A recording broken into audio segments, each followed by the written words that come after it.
பயங்கரவாத தடை சட்டம் குறித்து மீண்டும் எழும் விவாதம். தமிழ் மக்களின் கவலைகள் என்ன? அரசை பலவீனப்படுத்த முடியாது. அமைச்சர் நலிந்த ஜெயதிச நம்பிக்கை. ராஜபக்ஷ குடும்பம் குறித்து கடும் ஊழல் குற்றச்சாட்டுக்களை முன்வைத்த சந்திரிகா. நாட்டில் டெங்கு பாதிப்பு அதிகரிப்பு. பொதுமக்களுக்கு மீண்டும் சுகாதார எச்சரிக்கை.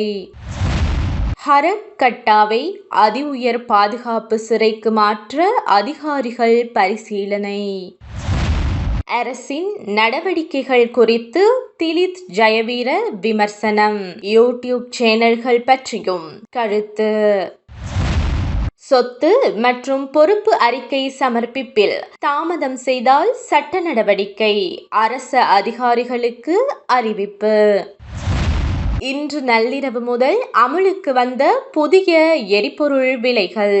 பெட்ரோல் டீசலில் விலை குறைப்பு.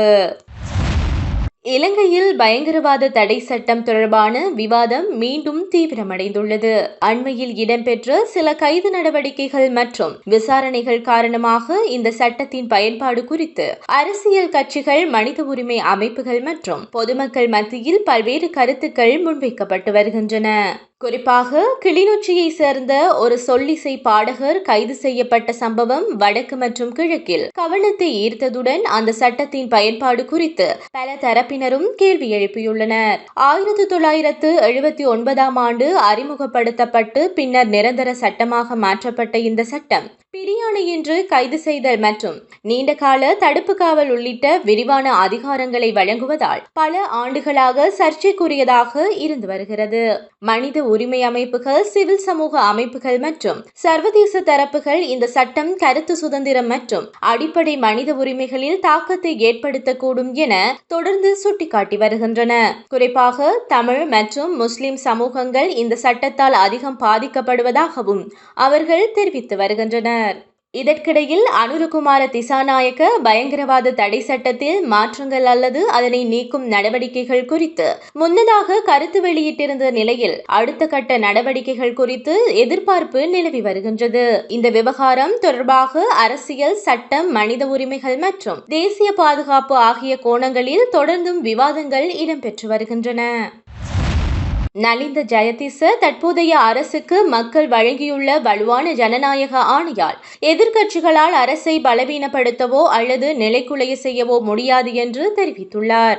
ஊடகங்களுக்கு கருத்து வெளியிட்ட அவர் அண்மைய தேர்தலில் மக்கள் வழங்கிய பெரும்பான்மை ஆதரவு நாட்டை புதிய பாதையில் முன்னேற்றும் நோக்கத்துடன் கிடைத்த அரசியல் ஆணையாகும் என்று குறிப்பிட்டார். மேலும் மக்களின் ஆதரவுடன் உருவான அரசின் செயற்பாடுகள் நாடாளுமன்றத்திற்குள் அல்லது அதற்கு வெளியே இருந்து வரும் அரசியல் அழுத்தங்களால் பாதிக்கப்படாது என்றும் அவர் தெரிவித்தார். அரசு அறிவித்துள்ள அபிவிருத்தி மற்றும் மக்கள் நல திட்டங்கள் தொடர்ச்சியாக முன்னெடுக்கப்படும் என்றும் மக்களின் எதிர்பார்ப்புகளை நிறைவேற்றும் வகையில் ஆட்சியின் பணிகள் இடையூறு இல்லாமல் நடைபெறும் என்றும் நம்பிக்கையுடன் அமைச்சர் வெளிப்படுத்தியுள்ளார். முன்னாள் ஜனாதிபதி சந்திரிகா குமாரதுங்க 2006 முதல் 2014 வரை நாட்டில் முன்னெடுக்கப்பட்ட சில முக்கிய அபிவிருத்தி திட்டங்களில் பாரிய நிதி முறைகேடுகள் இடம்பெற்றதாக குற்றம் சாட்டியுள்ளார். அவரது கருத்துப்படி அந்த காலகட்டத்தில் வெளிநாட்டு கடன்கள் அதிக வட்டி விகிதத்தில் பெறப்பட்டதுடன் அவற்றுடன் தொடர்புடைய நடவடிக்கைகளில் முறைகேடுகள் இடம்பெற்றதாக தெரிவித்துள்ளார். மேலும் நுரைச்சோலை அனல் மின் நிலையம், சாலை அபிவிருத்தி திட்டங்கள் உள்ளிட்ட பல்வேறு திட்டங்களில் மதிப்பீடை விட அதிக செலவுகள் காட்டப்பட்டதாகவும் அவர் குறிப்பிட்டார். அதேபோல் ஸ்ரீலங்கா ஏர்லைன்ஸ் நிறுவனத்தின் நிர்வாக மாற்றங்களுக்கு பின்னர் அதன் நிதிநிலை பாதிக்கப்பட்டதாகவும் அவர் கூறியுள்ளார். அரசின் கொள்முதல் நடவடிக்கைகள் அனைத்தும் வெளிப்படைத்தன்மையுடன் டெண்டர் நடைமுறைகளின் அடிப்படையில் நடைபெற வேண்டும் என்றும் ஊழல் குற்றச்சாட்டுகள் எழும் அமைச்சர்கள் அல்லது அதிகாரிகள் உடனடியாக பதவியிலிருந்து விலக்கும் நடைமுறை உருவாக்கப்பட வேண்டும் என்றும் அவர் வலியுறுத்தியுள்ளார். அத்துடன் காவல்துறை மற்றும் நீதித்துறை அரசியல் தலையீடின்றி சுயாதீனமாக இயங்க வேண்டும் என்பதுடன் நாட்டின் நிர்வாக அமைப்பில் அடிப்படை மாற்றங்கள் அவசியம் என்றும் அவர் கருத்து வெளியிட்டுள்ளார். இலங்கையில் டெங்கு நோய் தொற்று தொடர்ந்து அதிகரித்து வருவதால் பொதுமக்கள் தங்கள் வீடுகள் மற்றும் சுற்றுப்புறங்களை சுத்தமாக பராமரிக்க வேண்டும் என சுகாதார அதிகாரிகள் மீண்டும் வலியுறுத்தியுள்ளனர். சிறப்பு டெங்கு ஒழிப்பு நடவடிக்கைகள் பல பகுதிகளில் முன்னெடுக்கப்பட்டாலும் புதிய நோயாளிகள் பதிவாகும் எண்ணிக்கையில் குறிப்பிடத்தக்க குறைவு ஏற்படவில்லை என தெரிவிக்கப்பட்டுள்ளது.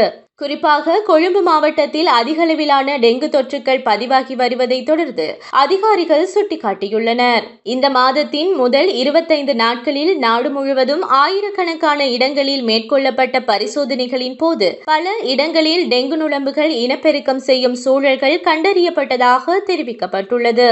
இதையடுத்து அவ்வாறான இடங்களை பராமரிக்க தவறிய ஆயிரக்கணக்கானோருக்கு எதிராக சட்ட நடவடிக்கைகள் ஆரம்பிக்கப்பட்டுள்ளன.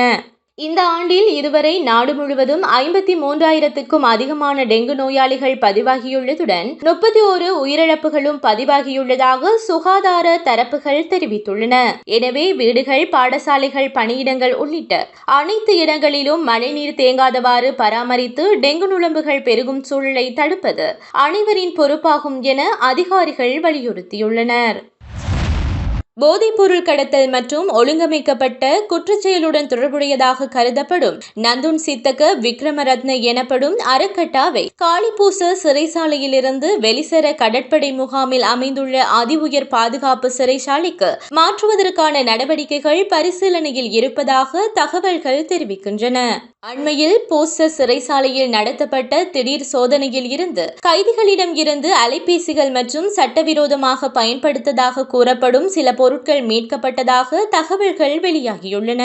இந்த சம்பவங்களுக்கு பின்னர் சிறைக்குள் இருந்தபடியே சில கைதிகள் குற்றச்செயல்களை ஒருங்கிணைத்து வருவதாக சந்தேகங்கள் எழுந்துள்ள நிலையில் பாதுகாப்பு ஏற்பாடுகளை மேலும் வலுப்படுத்தும் நோக்கில் ஆபத்தான கைதிகளை அதி உயர் பாதுகாப்பு வசதிகள் கொண்ட சிறைச்சாலைக்கு மாற்றும் நடவடிக்கைகள் முன்னெடுக்கப்பட்டு வருகின்றன.